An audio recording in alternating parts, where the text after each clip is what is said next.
लाखाच्या वर मतं देऊन 1,75,00,000 मतं देऊन 41,000 मतांनी माझा विजय, हा मोठा विजय कामठीच्या जनतेने मला दिलाय। आणि आज मी पहिला जनसंवाद सुरू केला आहे। नागपूर जिल्ह्यातल्या कामठी विधानसभेतल्या नागपूर शहरातल्या लोकांना मी भेटणार आहे आणि जे काही प्रश्न जनतेचे आहे आणि जो काही आमच्याकडनं जनतेला अपेक्षा आहेत त्या आम्ही पूर्ण करण्याचा प्रयत्न करणार आहोत। विरोधी पक्ष आता ईव्हीएमवर खापर फोडायला लागलेला आहे। त्यांचं म्हणणं आहे की हा तुमचा विजय नसून ईव्हीएमचा विजय आहे। ईव्हीएम मध्ये 40,000 मतं ऑलरेडी सेट करून ठेवली होती आणि त्यामुळे हा सगळा निकाल बदलला। कायदेशीर कारवाई सुद्धा म्हणतात। मला कधीतरी वाईट वाटतं की महाराष्ट्राच्या 14 कोटी जनतेचा अपमान करणं आहे, ज्या जनतेने मतं दिले त्या मतदाराचा अपमान करणं आहे। महाविकास आघाडी ही जनतेचा अपमान करताय, जनतेवर अविश्वास दाखवताय, पवित्र मतदानावर अविश्वास दाखवतायत। जनतेने डबल इंजिन सरकारला मत दिलं, जनतेने महाराष्ट्रातल्या सरकारने ज्या अत्यंत महत्वाच्या योजना केल्या त्या योजनेला मत दिलाय आणि जनतेला विश्वास आहे की मोदींच्या नेतृत्वामध्ये महाराष्ट्राचं सरकार हे उत्तम काम करू शकतं, म्हणून मतदान मिळालं आहे आणि म्हणून त्या ठिकाणी आमचा मोठा विजय झाला आहे। मी कालही सांगितलं की जेव्हा त्यांचे 33 खासदार निवडून आले,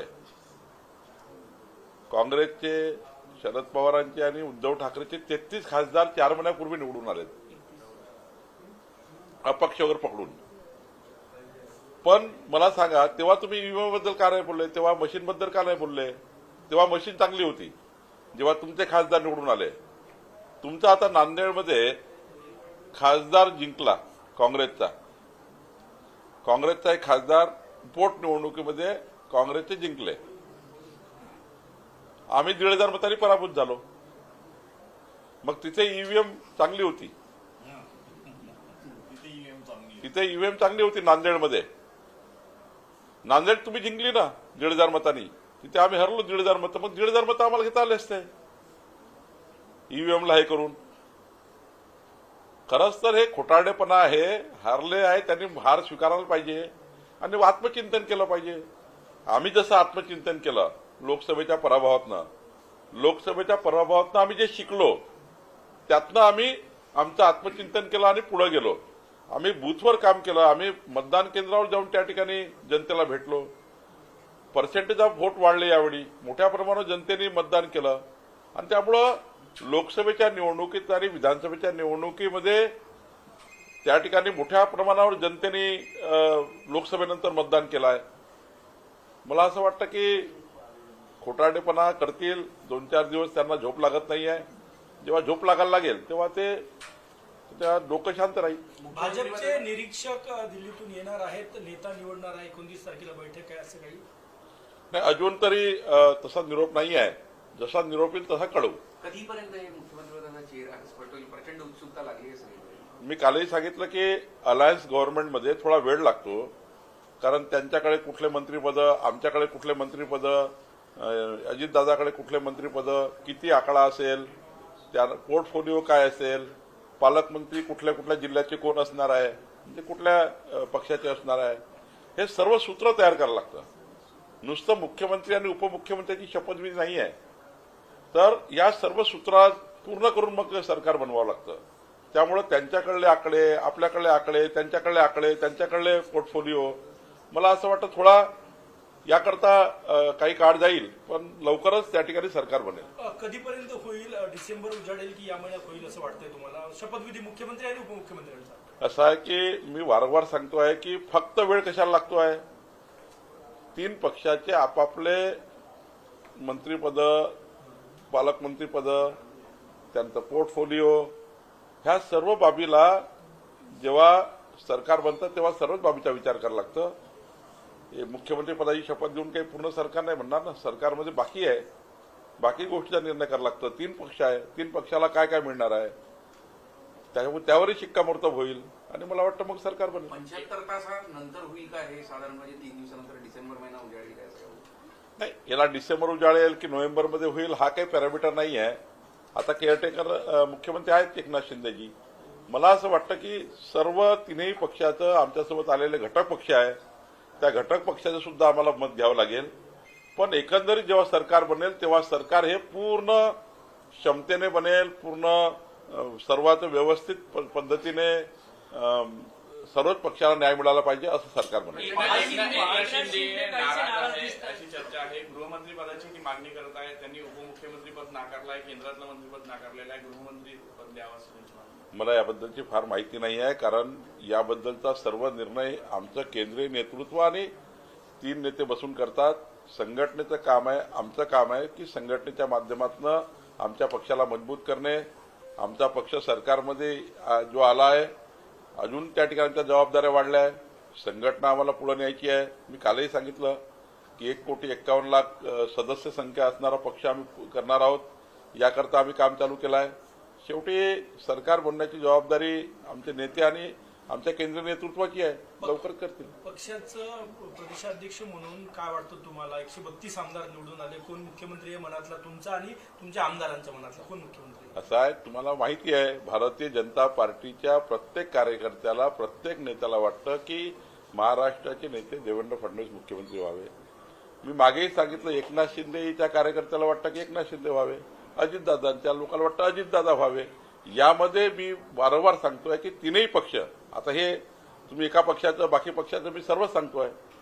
माझं एवढंच म्हणणं आहे की मुख्यमंत्री योग्य पद्धतीने शपथ घेतील, लवकरच महायुतीचा मुख्यमंत्री येईल आणि शेवटी जेव्हा सरकार स्थापन होईल तेव्हा महायुतीचा मुख्यमंत्री असणार आहे. स्थानिक स्वराज्य संस्थांमध्ये तुम्ही महायुती म्हणून लढणार आहात की वेगवेगळी भूमिका असेल? कारण कुठे? स्थानिक स्वराज्य संस्था नाही, स्थानिक स्वराज्य संस्थांमध्ये हा त्या जिल्ह्यातले आमचे नेते ठरवतात.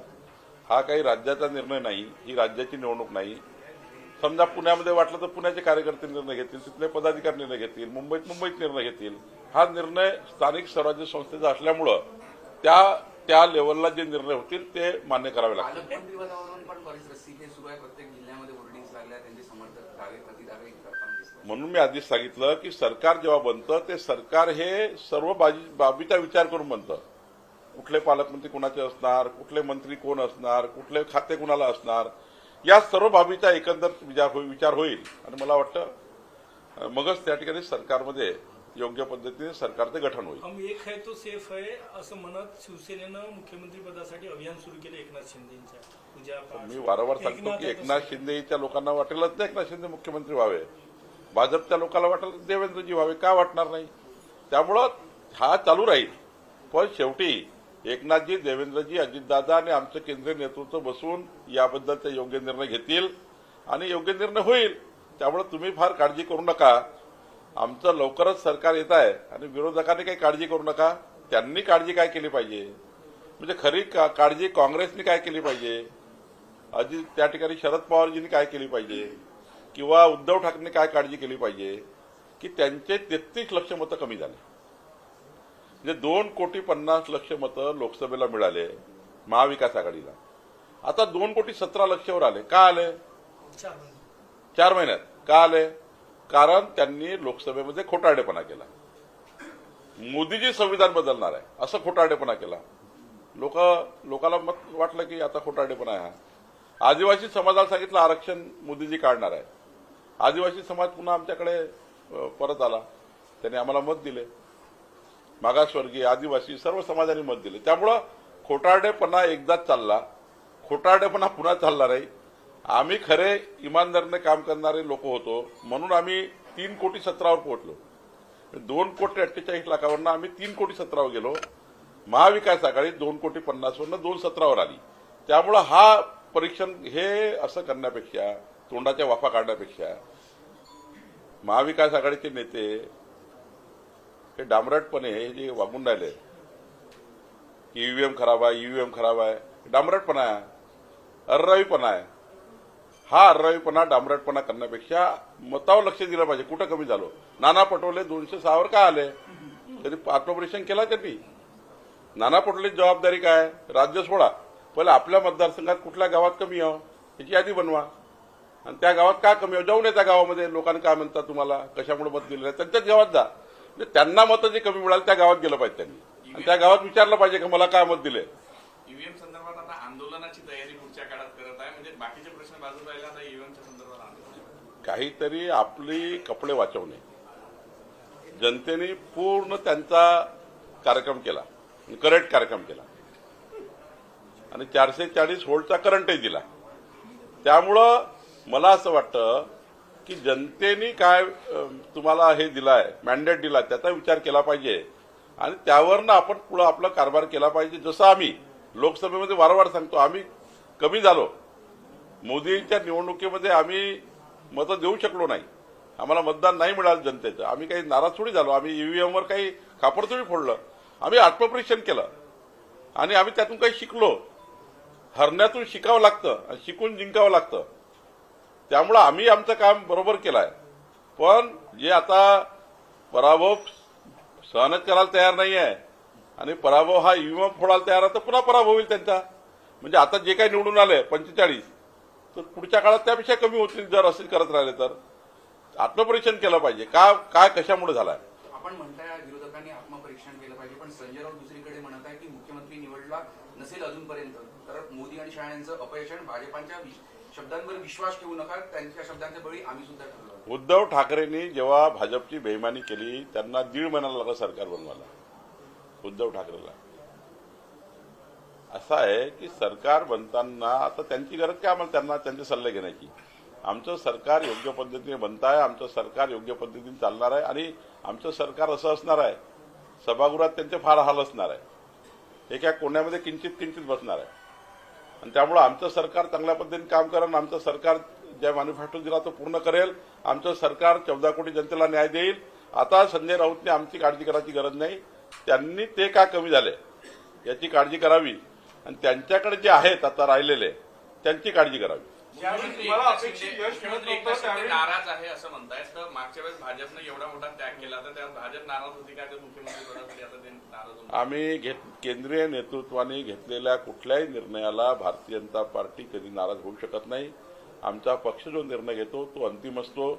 आमच्याकरता पक्ष हा शेवटी जो पक्ष निर्णय करेल तो आमचा अंतिम आहे आणि पक्ष आजही निर्णय करेल तो आमच्याकरता लागू आहे. पक्षाचे नेते जे निर्णय करतात ते योग्यच करतात. पक्षाचे निर्णय जे योग्य पद्धतीने होतात आणि आम्हाला जसा जसा निर्णय पक्ष करेल आम्ही पुढे जाऊ. एक ही सवाल सर, हिंदी में एक ही सवाल, सरकार कब तक बनेगी, महाराष्ट्र के सीएम कब तक चुने जाएंगे, क्या है? देखिए बहुत बड़ा मैंडेट मिला है.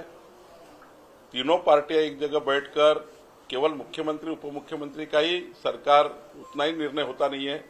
आगे राष्ट्रवादी अजीत दादा को, एकनाथ जी को, हमें भाजपा को कितने हमारे मंत्री हो गए, कहाँ का पालक मंत्री हो गए, कौन से पोर्टफोलियो हो गए, ये सारे चीजों का विचार करना पड़ता है. केवल मुख्यमंत्री उप मुख्यमंत्री का शपथ विधि ऐसा नहीं होता है. तो सारे विचार करके आने वाले 5 साल में सरकार कैसी बनेगी इसका पूरा निर्णय करके सरकार बनती है.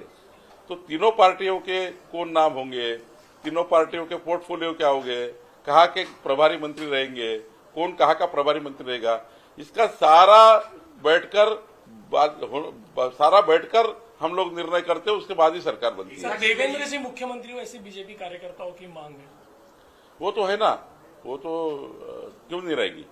भारतीय जनता पार्टी का कार्यकर्ता, पदाधिकारी, नेता कोई भी यही बात कहेगा कि हमारे नेता, राज्य के नेता और लोक नेता देवेंद्र फडणवीस जी मुख्यमंत्री बनना चाहिए. तो कार्यकर्ता की मांग रहेगी. एकनाथ जी की तरफ उनकी मांग रहेगी, अजीत दादा की तरफ उनकी मांग रहेगी. वो अपने पार्टी के लीडर्स है तो उनकी तो डिमांड रहेगी. लेकिन आखिरी जो निर्णय होता है ये राज्य के दृष्टि से हमारे केंद्रीय नेतृत्व, हमारा सारा नेतृत्व बैठकर निर्णय करता है. तो मुझे लगता है समय क्यों लग रहा है, समय सारा 5 साल की सरकार कैसी बनेगी, 5 साल की सरकार का फेस क्या होगा और जनता के कमिटमेंट पूरी करने वाली जब सरकार बनेगी तो वो बहुत ही परफॉर्मिंग सरकार होगी, जो परफॉर्म करेंगी और जनता के 14 करोड़ जनता को न्याय देगी. मुझे लगता है ऐसी सरकार बनेगी. एक चर्चा ऐसी भी चल रही है कि बिहार पैटर्न यहाँ पे लागू किया जाना चाहिए, नीतीश कुमार को जैसा कम सीट होने के बावजूद भी सीएम बनाया गया, वैसा महाराष्ट्र में कुछ होना. देखिए ये सारा निर्णय करने के अधिकार ना मेरे पास है, ये सारे निर्णय करने के अधिकार हमारे केंद्रीय नेतृत्व और 3 नेताओं को है. अच्छे से बैठ कर निर्णय करेंगे. चिंता करने की जरूरत नहीं, अच्छी सरकार बनेगी, जल्दी बनेगी और परफॉर्मिंग सरकार बनेगी। Thank you sir.